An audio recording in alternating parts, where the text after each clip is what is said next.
Right. So what I'd like to do is answer any questions that you may have. Yes, sir. Chief, thank you very much for your presentation. How do you plan on going out to the public as you make changes in the department, either based on the DOJ's report or other things? How do you plan on letting the public know going forward? Because I think the communication level, as you just stated, is probably the most critical for winning everybody. Well, and I appreciate that. That is one of the things that we have to do better at. And that's one of the reasons Janet Blair is now on our staff. And we've been working with Janet to make sure that we are able to communicate information in a timely manner. I'm sharing with you today the fact that we've had 4, maybe 5 meetings with CNN to move forward with this training and education program for our department. One of the things, as soon as we get to that point where we're ready to sign those memorandum of understandings, we will be letting the public know. I met with our city IT staff yesterday. We're waiting for the technical staff of IA Pro to arrive in Albuquerque so we can start scheduling how we're going to integrate so much data into this one system. So as we are ready to move forward and make these announcements, they will be coming out through press releases and in meetings like this. Thank you. Mark? Chief Martin Hickey from New Mexico Health Connections, and I've had various positions in healthcare throughout Albuquerque over many years. And one of my observations, one of the great difficulties you have to deal with, is that New Mexico has very serious behavioral health needs. And your officers have to deal with that on a day-to-day basis. And as I look at the behavioral health, it is woefully inadequate in this state. And it actually seems to be deteriorating in some ways, which is unfortunate. But given what that is, it seems that those of us who are in the healthcare community, in the healthcare institutions, and perhaps those interested in the legislature, might be able to find ways to assist your officers in working with behaviorally challenged individuals and getting them into the right place instead of into sometimes these very difficult combinations. But if you have any ideas on that, I'm sure that several of us in the health community would be very interested to see what you can do. Thank you, sir. Thank you. If I may real quick, you've heard a lot about CIT, our critical incident training. The person that developed that curriculum for us is a full-time contractor for us.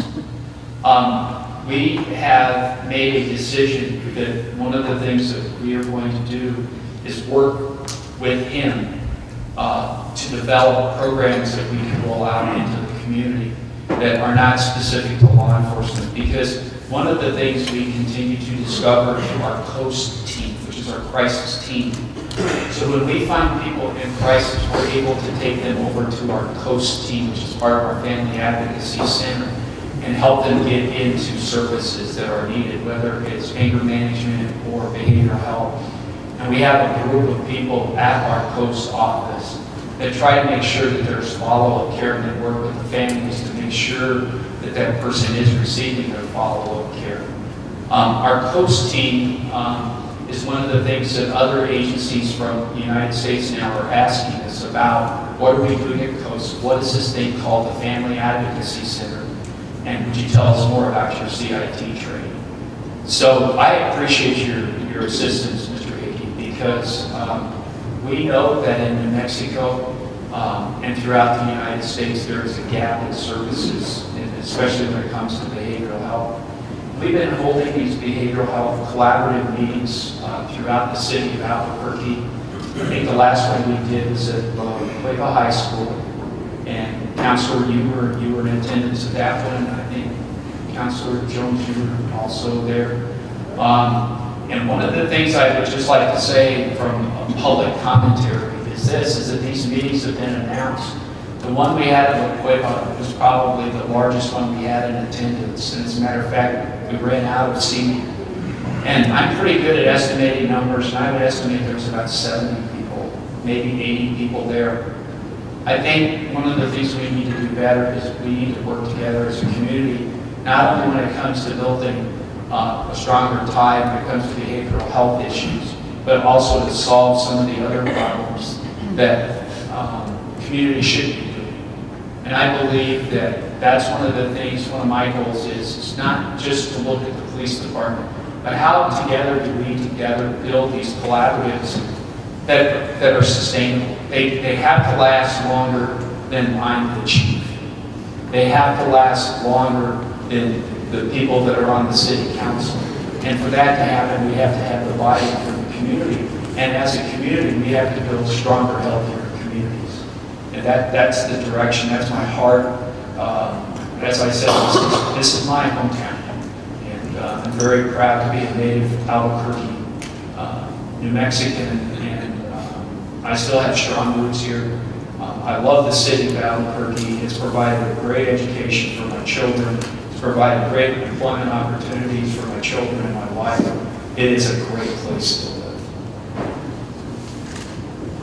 Lynn, and we'll come back to Pat. Chief Eden, I've heard you say on a number of occasions that in your experience in working with other communities that were under the DOJ, I don't know what the official word is, but study or oversight, that it was very important that the business community get involved in that process. What does that look like? What happened in Columbus, for instance? And how did the business community help with this? In the community, and I want to point out something, and it's important for you to hear this, is that success with the Department of Justice is dependent upon the leadership of the city, in my case, the leadership of the department, but it has to involve the community, which includes the business community. And so one of the things, one of the announcements that was made last week was that we have 6 area commands within the Albuquerque Police Department. We're going to start building those police community councils.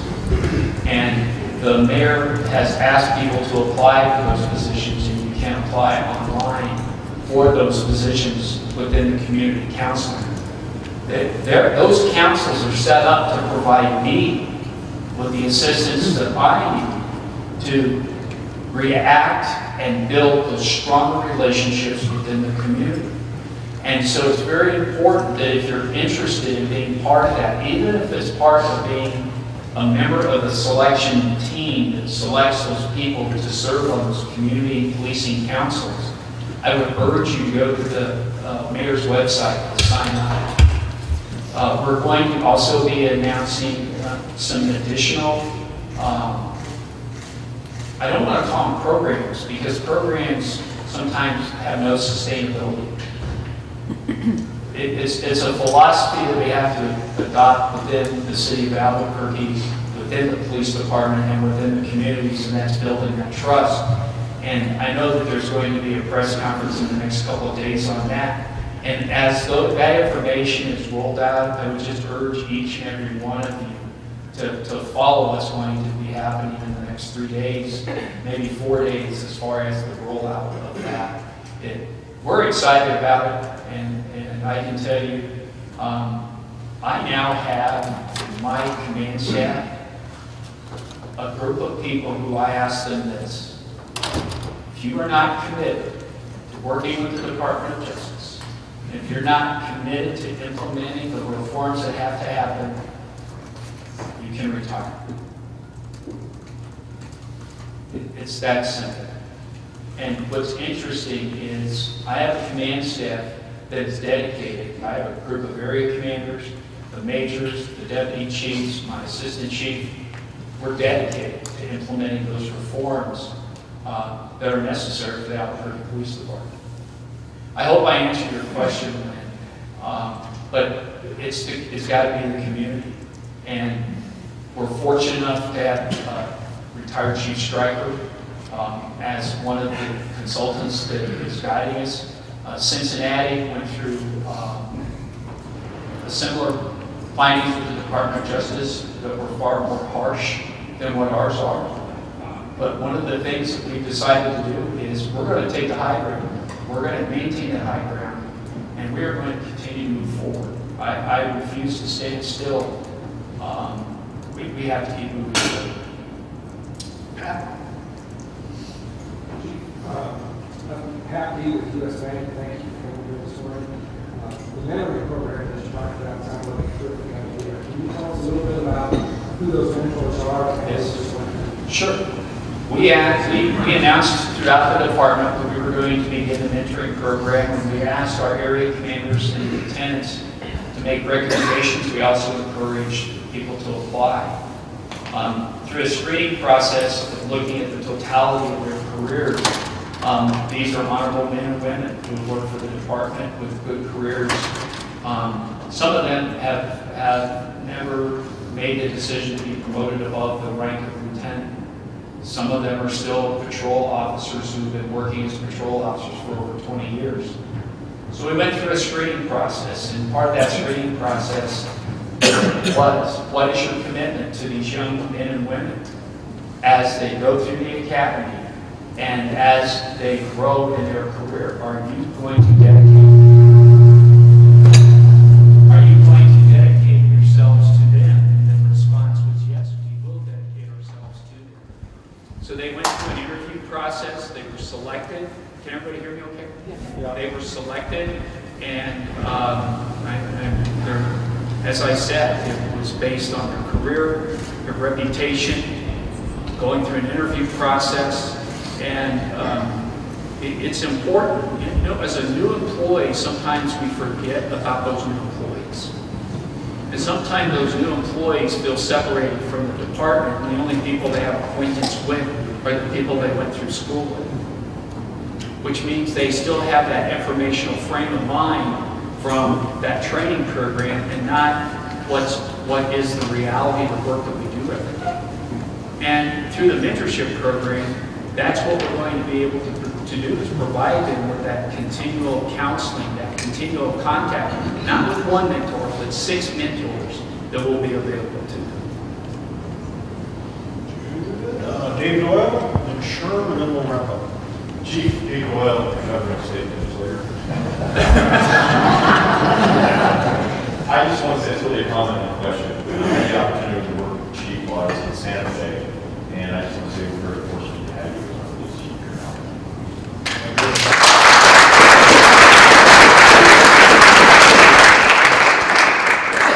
Sure. Gordon, as I listen to people in meetings and over coffee and wherever, it appears to me the question that's least understood in the community at large is around the question of deadly force. When is it permitted? When is it authorized? What is the capital criteria? How do you address that question? Which I don't know. I hear that question a lot. And quite frankly, Sherman, it would take hours to do that.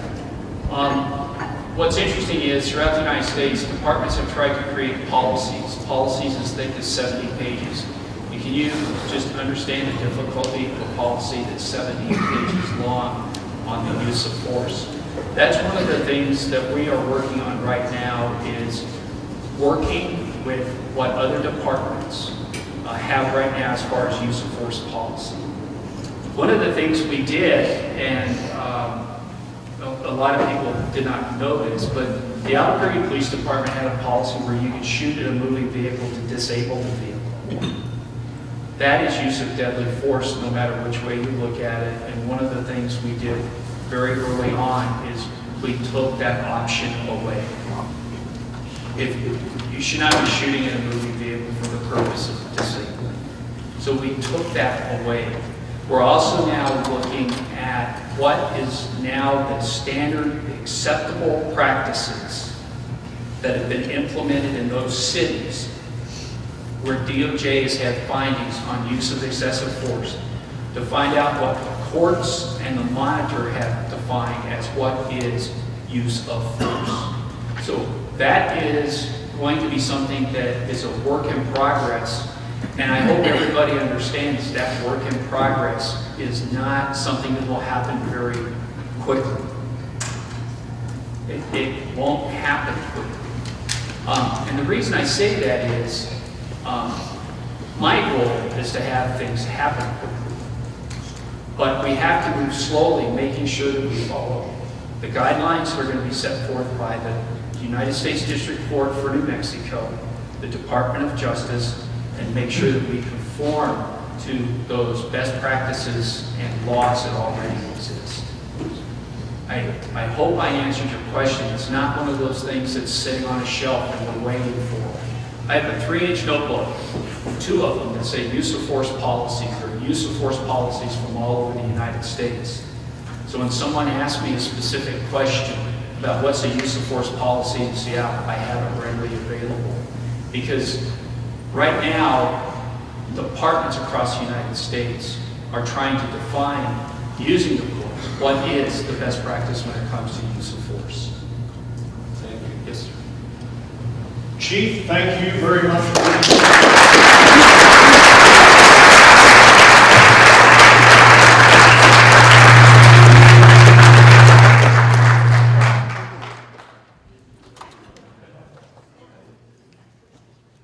Thank you all very much for your attendance. Thank you, Chief Eden. With better understanding, we can work forward with your work very much. We will gather again this month, so it will be at Albuquerque Country Club.